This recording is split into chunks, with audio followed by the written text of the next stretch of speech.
राधे राधे, जय श्री कृष्णा। तो आज का हमारा टॉपिक है हर्बल प्लांट्स, जिसका आपका 1 घंटे का पेपर होगा।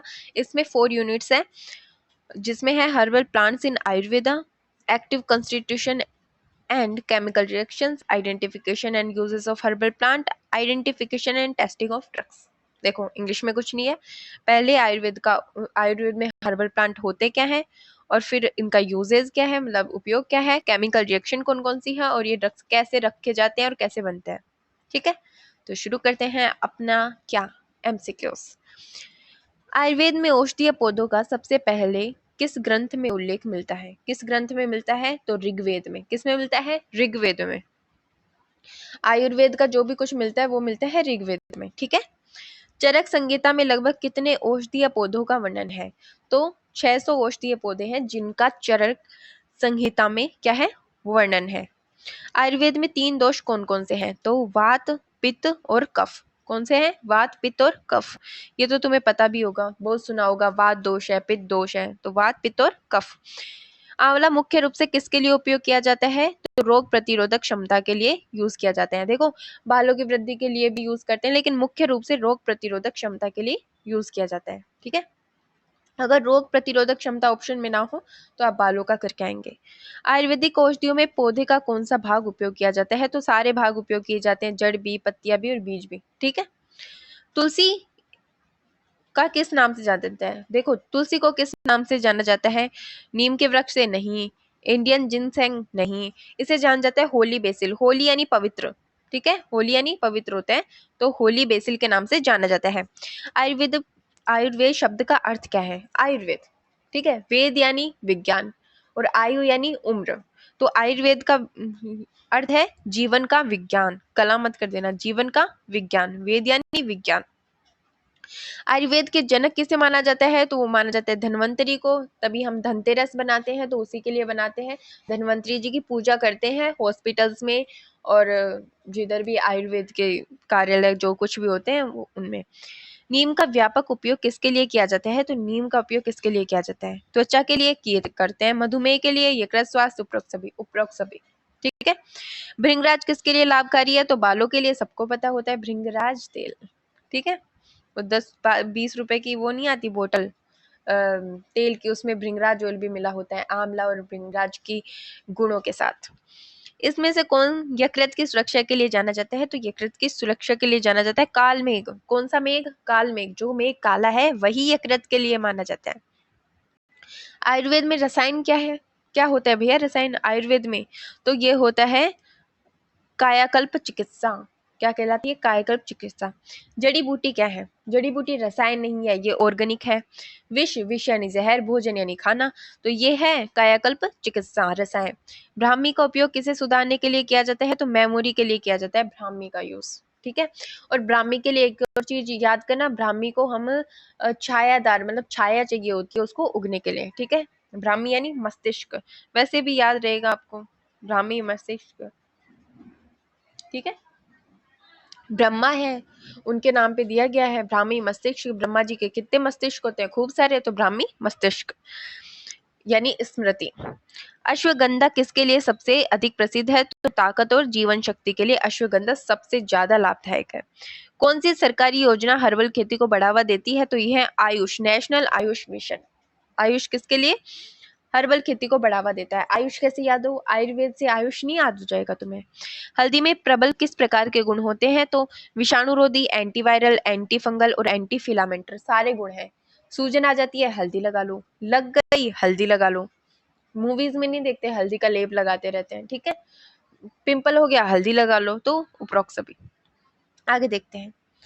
आयुर्वेदिक हर्ब्स, आयुर्वेदिक जड़ी बूटियों किसे संतुलित करने का कार्य करती है? तो किसे संतुलित करने का कार्य करती है? दोष को, जितने भी दोष है उन्हें संतुलित करने का कार्य करती है। चरक संहिता किसने लिखी? ऑब्वियसली चरक ने लिखी होगी। आयुर्वेद में शल्य चिकित्सा का वर्णन किस ग्रंथ में है? शल्य चिकित्सा यानी सर्जरी किस ग्रंथ में है? तो सुश्रुत संहिता में शल्य चिकित्सा। अब तुम्हें कैसे याद होगा? तुम्हें चरक संहिता भी याद करनी है, सुश्रुत संहिता भी याद करनी है। देखो, याद करने की जरूरत नहीं है, सुश्रुत, सुश्रुत से याद करो। क्या? शल्य, शल्य, सर्जरी और सुश्रुत। ठीक है। SSS, सर्जरी और सुश्रुत। अब है कौन सी जड़ी बूटी उम्र बढ़ने के विरुद्ध टॉनिक मानी जाती है? एंटी एजिंग का काम कौन सी करती है? तो आंवला। ठीक है, ये उम्र को रिवर्स करती है। ये कहते हैं कि भैया मैं रोज आंवला खाता हूँ, तो आंवले से क्या होता है, जो प्री मैच्योर ग्रे हेयर है, सफेद बाल कम आते हैं, तो एज एंटी एजिंग का काम करती है। हर्बल कॉस्मेटिक मुख्यतः किससे बनते हैं? तो पौधों से बनते हैं। ठीक है, हर्बल है तो पौधों से ही बनेंगे, रसायन खनिज से थोड़ा ना बनेंगे। गिलोय इज कॉमनली यूज्ड फॉर, देखो कोई भी क्वेश्चन करने से पहले एक बार ऑप्शन पे ध्यान दे लेना, ऑप्शन उसके लायक है कि नहीं है।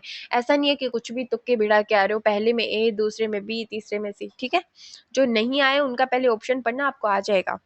गिलोय इज कॉमनली यूज्ड फॉर, गिलोय का उपयोग किसके लिए होता है? तो रोग प्रतिरोधक क्षमता बढ़ाने के लिए। तभी हम, जैसा कि अपना ये वाला फेज आया था कोरोना वाला, तो लोग गिलोय चाय में डाल डाल के पी रहे थे। रोग प्रतिरोधक क्षमता बढ़ाता है, इम्यूनिटी बढ़ाता है। औषधीय पौधों का संस्कृत नाम क्या है? औषधीय पौधों का संस्कृत नाम है औषधि। क्या नाम है? औषधि। ठीक है, आगे देखते हैं। कौन सा पौधा रक्त को शुद्ध करने में सहायक होता है? तो नीम। नीम क्या करता है? रक्त को शुद्ध करता है। नीम की कोपले खाते हैं लोग, बड़े लोग होते हैं वो नीम की कोपले खाते हैं, वो रक्त को प्यूरिफाई करते हैं।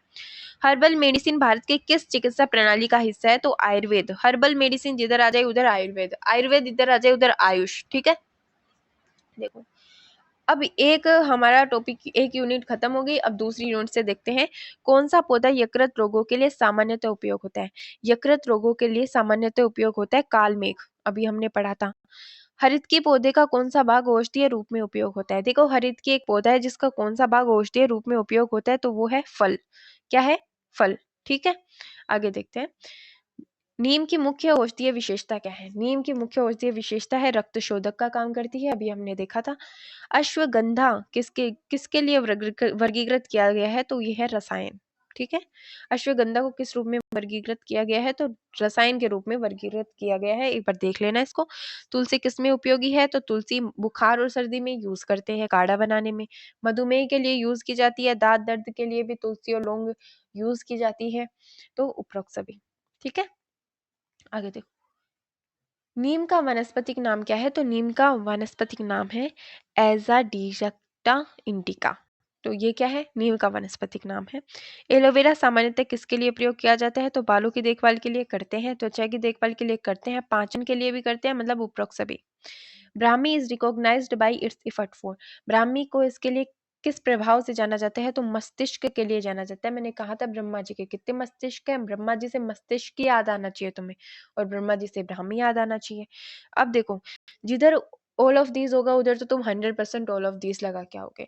तुम्हें एक आंसर दूसरा लग भी रहा होगा ना, तो भी तुम उपरोक्त सभी लगा के आओगे, क्योंकि तुम सोचोगे अरे यार उपरोक्त सभी दिया क्यों है। तो 5-6 क्वेश्चन तो ऑल ऑफ दीज के ही आ जाएंगे तुम्हारे, बाकी के 10-12 नंबर लाने हैं, तो उसके लिए पढ़ लो। अर्जुन पौधा मुख्य रूप से किसके लिए उपयोग किया जाता है? तो अर्जुन पौधा हृदय के स्वास्थ्य के लिए, अर्जुन जो पौधा है वो हृदय के स्वास्थ्य के लिए यूज किया जाता है। अब इससे क्या ऐसे याद होगा, देखो अर्जुन है महाभारत का अर्जुन, वो सबसे ज्यादा प्रिय है, सबको प्रिय होता है। युधिष्ठिर को प्रिय है, श्री कृष्ण को प्रिय है, और माता कुंती को प्रिय है। तभी तो उन्होंने कर्ण से अर्जुन की वो मांगी थी कि भैया इसकी जान बख्श दो, तो वो सबके हृदय को प्रिय है। तो हृदय स्वास्थ्य के लिए अर्जुन। किस जड़ी बूटी में मधुमेह रोधी गुण होते हैं? मधुमेह रोधी गुड़ मार में, जो गुड़ को मार देता है, गुड़ होता है मीठा और गुड़ को मारने वाला गुड़मार, तो मधुमेह है। मधुमेह यानी मीठा मत खाओ, तो गुड़ को मार दो, तो गुड़मार। अश्वगंधा का वनस्पतिक नाम क्या है? तो विथानिया सोमनीफेरा। विथानिया सोमनीफेरा, ये याद भी नहीं होते तो छोड़ दो वैज्ञानिक नाम को, 1-2 नंबर के ही आएंगे, एक का ही आएगा, मतलब एक ही क्वेश्चन आ सकते हैं। बालों की वृद्धि के लिए सबसे अच्छा पौधा कौन सा है? तो भृंगराज है, पता है आपको। गिलोय इज नोन फॉर, किसके लिए जाना जाता है? तो रोग प्रतिरोधक क्षमता के लिए जाना जाता है। कौन सा पौधा शीतलन गुण के लिए प्रयोग होता है? तो चंदन। चंदन शीतलता प्रदान करते हैं। देखो तुलसी का हमने पढ़ लिया, अर्जुन का यूज पढ़ लिया, काल में यकृत के लिए, तुलसी हृदय रोग के लिए, और तुलसी हर चीज के लिए लगभग। तो चंदन, चंदन क्या करता है? शीतलता प्रदान करता है, क्या ठंडक प्रदान करता है। आंवला किस विटामिन से भरपूर है? तो विटामिन सी। याद रखना, आंवला विटामिन सी। कौन सी जड़ी बूटी दृष्टि सुधारने में सहायक है? त्रिफला नहीं, ये पाचन के लिए है। गुड़ची नहीं, अश्वगंधा, हरिद्रा। जड़ी बूटी दृष्टि सुधारने के लिए त्रिफला, आई थिंक मुझे गलत नॉलेज है। तो त्रिफला किसके लिए है? दृष्टि सुधारने के लिए। I am really sorry. कौन सी जड़ी बूटी रक्त को शुद्ध करती है? तो मंजिष्ठा। मंजिष्ठा क्या है जो रक्त को शुद्ध करती है? रक्त को शुद्ध करता है नीम और मंजिष्ठा। ठीक है, ये मंजिष्ठा है, रक्त को शुद्ध करती है। हल्दी का उपयोग किसके उपचार में होता है? तो घाव भरने के उपचार में, त्वचा संक्रमण, सूजन, तो उपरोक्त सभी। किस पौधों की जड़ी बूटियों को रानी कहा जाता है? जड़ी बूटियों की रानी कौन है? जड़ी बूटियों की रानी है शतावरी। अशोक राजा है ये तो। आंवला ये भी राजा है। तुलसी है नहीं, ये होली बेसिल है। तो जड़ी बूटियों की रानी कही जाती है शतावरी। शतावरी, ठीक है। शंख पुष्पी मुख्यतः किसके लिए उपयोग होती है? तो शंख पुष्पी भी मस्तिष्क टोनिक के लिए यूज होती है। देखो, अब देखो, मस्तिष्क टोनिक में आपको ब्राह्मी याद था। अब ब्रह्मा जी के हाथ में क्या होता है? क्या होता है भैया? पुष्प होता है। क्या होता है? पुष्प होता है। तो शंख पुष्पी मस्तिष्क टोनिक के लिए यूज की जाती है। किस जड़ी बूटी की जड़ तनाव राहत में उपयोग होती है? भाई कैसी ऐसी जड़ है जो तनाव का राहत देती है, तनाव में, स्ट्रेस में? तो अश्वगंधा। ताकत के लिए और स्ट्रेस के लिए अश्वगंधा। गिलोय का वानस्पतिक नाम क्या है? तो ये है टाइनोस्पोरा कार्डिफोलिया। टाइनोस्पोरा कार्डिफोलिया। कौन सी जड़ी बूटी पेट की समस्याओं के लिए अच्छी है? तो अजवाइन। अजवाइन पेट की समस्याओं के लिए बहुत अच्छी होती है अजवाइन। पता भी होगा कुछ लोगों को। हरिद्रा किसका नाम है? तो टर्मरिक, हल्दी का। कौन सा पौधा उम्र बढ़ने को धीमा करता है? आंवला, हम पढ़ चुके हैं। अब ये अपना कौन सा चैप्टर आ गया? थर्ड यूनिट आ गई। ठीक है, 2 यूनिट हमने पढ़ ली, यह है थर्ड यूनिट। नीम का सक्रिय घटक है। नीम का सक्रिय घटक क्या है? अजाडीरेक्टिन। देखो, अब इसमें एक चीज याद करना, यूज करने वाली चीज है निम्बिन। नीम में क्या है जो कि सबसे अच्छा घटक होता है? वो होता है निम्बिन। ठीक है, नीम से निम्बिन। तो अजाडीरेक्टिन ये है नीम का सक्रिय घटक। करक्यूमिन किस में पाया जाता है? तो करक्यूमिन पाया जाता है उस पे हल्दी में। इसका वैज्ञानिक नाम भी कुछ ऐसे ही है, करक्यूमिन टाइप। करक्यूमिन का रासायनिक स्वरूप होता है पॉलीफेनोल। पॉलीफेनोल इसका रासायनिक स्वरूप होता है, किसका? करक्यूमिन का। ठीक है। ग्लाइसिराइजिन किस पौधे में पाया जाता है? तो वो पाया जाता है मुलेठी में। देखो, ये इतना भी नहीं करना तुमको, जितना याद होता है उतना याद कर लो। इतना कोई टफ कंपटीशन नहीं है कि तुम्हें 40 अबव 40 मार्क्स लाने हैं। Amla is rich in vitamin C, हमने देख लिया था। अश्वगंधा में मुख्य रासायनिक समूह है तो वो है एल्कलॉइड एंड विथेनोलॉइड। क्या है? एल्कलॉइड्स व विथेनोलॉइड्स। अश्वगंधा में वेसिसिन किसका सक्रिय घटक है? तो वेसिसिन, वेसिसिन से वासा। तो वेसिसिन वासा का सक्रिय घटक है। ठीक है, वासा आधा टूटा। सेपोनिन से भरपूर पौधा है तो सेपोनिन शतावरी। देखो, मोस्टली कैसे आपको वो दे रहे हैं कि क्वेश्चन के अंदर ये आंसर मिल रहा है। सेपोनिन, से शुरू होने वाला शतावरी। वेसिसिन, वैसे से शुरू होने वाला वासा। ठीक है। कौन सा तिक्त रस का उदाहरण है? तिक्त रस, तिक्त रस यानी बिटर, कड़वा, तिक्त रस। तो वो है एजाडीरेक्टिन। एजाडीरेक्टिन कैसे पता चला? देखो, नीम में एजाडीरेक्टिन होते हैं, ए एजाडीरेक्टिन। और बीटर, कड़वा क्या होता है? नीम। नीम से ज्यादा कड़वा कुछ देखा है? नहीं। सुना है? नहीं। तो नीम में एजाडीरेक्टिन होता है। और तिक्त रस यानी बिटर, बिटर यानी कड़वा, कड़वा रस कौन सा है? एजाडीरेक्टिन। आपको घुमा के भी क्वेश्चन दे सकते हैं, बट इतना नहीं है कि छोटा मोटा ही पूछेंगे। हल्दी में क्या होता है? तो करक्यूमिन, करक्यूमिन में क्या होता है? हल्दी, ऐसा। बर्बरीन किस में पाया जाता है? तो बर्बरीन दारू, हरिद्रा में पाया जाता है। ठीक है, करक्यूमिन, बर्बरीन, हरिद्रा, हरिद्रा यानी हल्दी। किस हर्बल पौधों में टाइटरपिनोइड्स पाए जाते हैं? टाइटरपिनोइड्स पाए जाते हैं अर्जुन में। ठीक है। This is natural steroid like compound. Steroid, प्राकृतिक स्टेरॉइड जैसा यौगिक है विथेनोलॉइड। और विथेनोलॉइड कहाँ पाया जाता है? अश्वगंधा में। एल्केलॉइड्स, विथेनोलॉइड्स। देखो, मैं आपको याद भी करवाती जा रही हूँ, थैंक यू बोलो मुझे। ब्राह्मी में कौन सा सक्रिय घटक होता है? तो ब्राह्मी में होता है ए बोकोसाइड ए। क्या होता है? बोकोसाइड ए। पिपरीन किस में होता है? तो पिपरीन होता है पीपली में। पी से पिपरीन, पी से पीपली। ठीक है। ए लॉन्ग पीपर। पीपर यानी ये थोड़ी वो मिश टाइप होती है, तो पीपली में पिपरीन पाया जाता है। ठीक है।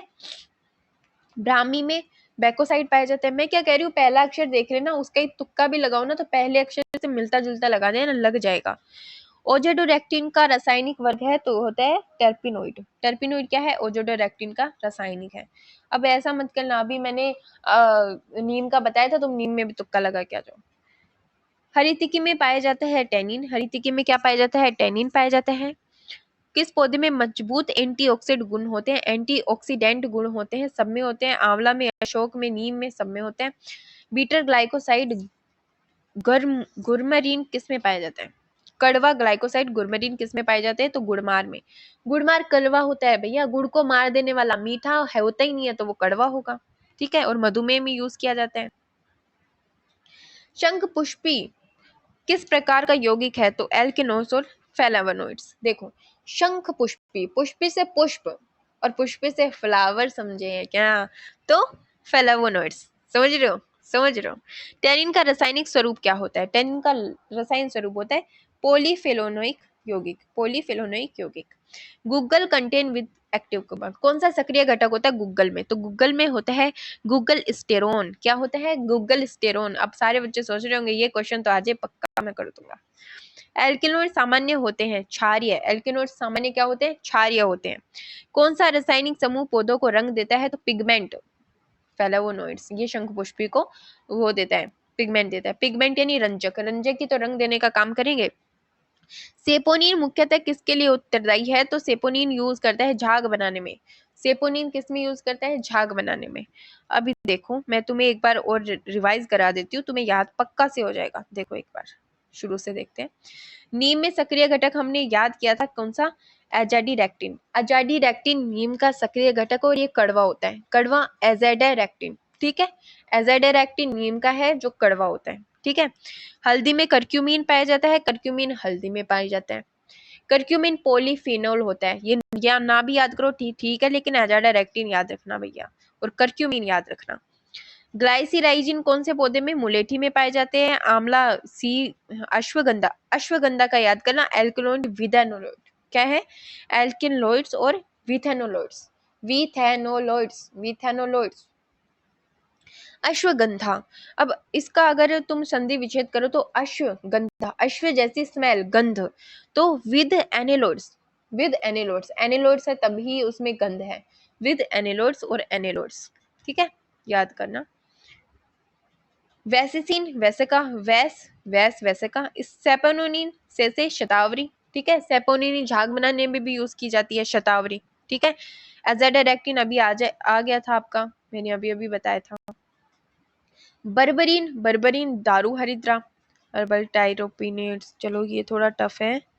विथेनोलाइड अभी दिखाया था, प्राकृतिक स्टेरॉइड का विथेनोलाइड, अश्वगंधा स्टेरॉइड है तभी ताकत का काम करती है। ठीक है। ब्राह्मी में बैकोसाइड, बी से ब्राह्मी, बी से बैकोसाइड।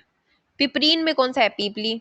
एजाडारेक्टिन वही टारपिनोइड पाया जाता है, एजाडारेक्टिन में इतना भी नहीं पूछेगा भैया तुम्हें। हरिती के टैनिन, ये याद रखना, हरिती के टैनिन। कुछ लोगों को हरी टैन होती है, तो हरिती की टैन। मजबूत एंटीऑक्सीडेंट सब में होता है। गुड़मार जो गुड़ को मार देती है, गुड़मामीन, गुरमारीन, गुरमारीन से गुड़मार। देखो पहला अक्षर देख लेना और सारा कर लेना। और शंख पुष्पिका तो तुम्हें पता ही है, फ्लेवोनेड, फ्लेवोनीड क्या बोला था मैंने अभी? शंख पुष्पिका फ्लावोनाइड। ठीक है, फ्लावोनाइड। अब देखो, the major chemical constitution in tulsi, तुलसी में क्या यूज किया जाता है भैया? तुलसी में यूज किया जाता है अपना क्या? यूजेनोल, यूजेनोल तुलसी में यूज किया जाता है। तुलसी में कौन सा मुख्य घटक होता है? यूजेनोल। ठीक है, यूजेनोल। तुलसी के बहुत सारे उपयोग है, बहुत सारी यूज है, तो तुलसी पे यूजेनोल।